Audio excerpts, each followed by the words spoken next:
একদিন আবদুল্লার বাবা একটি পুরনো এবং পুড়ে যাওয়া কাঠের গুঁড়ি নিয়ে আসলেন। এটি দেখতে এতটাই নষ্ট, পোড়া, জীর্ণ ছিল, গ্রামের সবাই বলছিল, আরে ভাই, এটা দিয়ে কিছুই হবে না, এটা তো একেবারেই মূল্যহীন। কিন্তু আবদুল্লার বাবা হেসে উত্তর দিলেন, আল্লাহ বলেছেন তিনি মৃতকে জীবিত করেন এবং ধ্বংসপ্রাপ্ত জিনিসকেও নতুন করে সাজিয়ে তোলেন। আমরা যদি পরিশুদ্ধ অন্তর নিয়ে চেষ্টা করতে থাকি, তবে এই কাঠের গুঁড়িকেও নতুন জীবনে ফিরিয়ে আনা সম্ভব। আবদুল্লার বাবার কথা শুনে সবাই অনুপ্রাণিত হয়। পরদিন সকালে আবদুল্লাহ আর তার বাবা মিলে কাজ শুরু করল।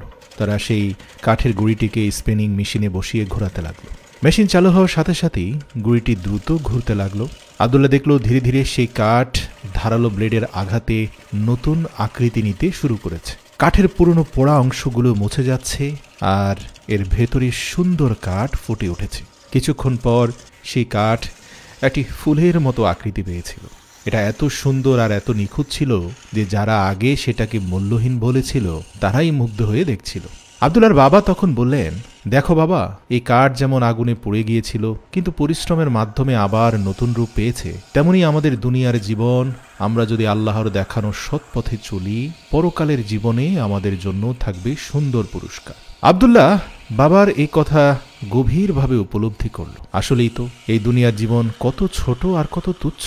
এই কাঠের মতোই আমাদের জীবন একদিন শেষ হয়ে যাবে, কিন্তু এই দুনিয়ায় আমরা যা করি তার প্রতিদান আমাদের অবশ্যই পরকালে পেতে হবে। আবদুল্লাহর বাবা পবিত্র কোরআনের একটি আয়াত তেলাওয়াত করে শোনালেন। সূরা আনকাবুতের ৬৪ নম্বর আয়াতে আল্লাহ বলেন, এই দুনিয়ার জীবন শুধু খেলাধুলা আর আমোদ প্রমোদের জিনিস, আর পরকালের জীবনই হলো চিরস্থায়ী। আবদুল্লাহর বাবা আরো বললেন, বাবা, যদি তুমি এই দুনিয়ায় সফল হতে চাও তবে অবশ্যই সততার পথে থাকতে হবে। দুনিয়ার লোভ আমাদের ন্যায়ের পথ থেকে বিচ্যুত করার চেষ্টা করবে, কিন্তু আমাদের মনে রাখতে হবে এই দুনিয়ার সমস্ত সম্পদ একদিন শেষ হয়ে যাবে।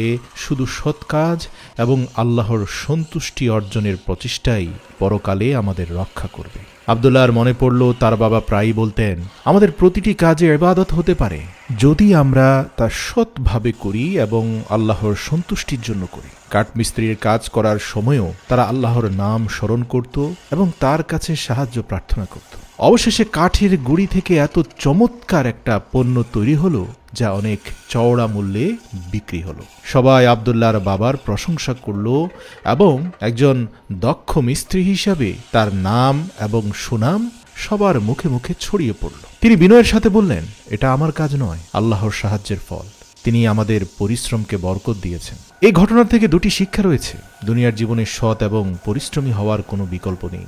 মনে রাখবেন, কোনো কাজই ছোট নয় যদি তা আল্লাহর সন্তুষ্টির জন্য করা হয়। দুনিয়ার জীবনের সাফল্য পাওয়ার জন্য সততা এবং পরিশ্রম অপরিহার্য। দুনিয়ার সব কিছুই ক্ষণস্থায়ী। আমাদের জীবনের আসল লক্ষ্য হল আল্লাহর ইবাদত এবং পরকালের জন্য প্রস্তুতি নেওয়া। এই গল্পটি আমাদের শেখায় যে দুনিয়ার জীবন কাঠের গুঁড়ির মতো, আগুনে পুড়তে পারে, কিন্তু সৎ পথে চললে এবং আল্লাহর উপর ভরসা রাখলে তা আবার নতুন রূপে ফুটে উঠতে পারে।